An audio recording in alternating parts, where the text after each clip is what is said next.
just informed by our treasurer that going forward, starting end of this month, Your Excellency, you'll be expected to pay your monthly subscription to the party.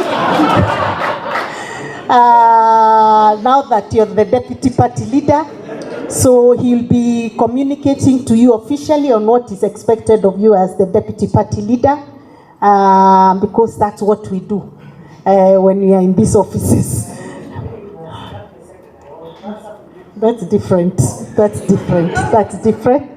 And then, Your Excellency, I'll now request that you accept to have a photo session, I think right here, with the NEC members. But before we do that, so that after the session, we can allow His Excellency to leave.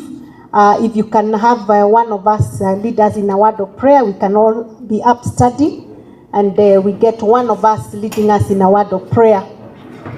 Yes, Mheshimiwa Women Rep from Turkana, please lead us in a word of prayer, please.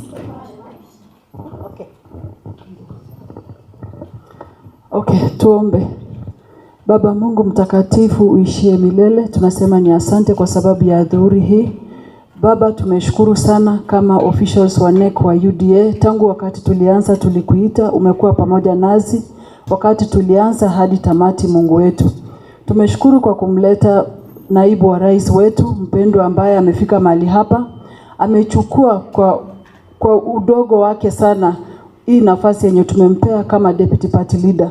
Na Mungu tunaomba yote yenye amecommit hapa kwamba umwezeshe ili sisi kama party tuweze kwenda mbele. Sisi wote hapa tukiwa wanasiasa, tukiwa NEC members, future yetu iko kwa hii chama, Mungu wetu. Kwa hivyo Baba, tunaomba uweze kutuimarisha kabisa, uweze kutusimamisha. Baba, uweze kutuepusha na maovu yote, uweze kutuepusha na vita visivyofaa, uwape hekima na maarifa ili waweze kutupeleka level nyingine.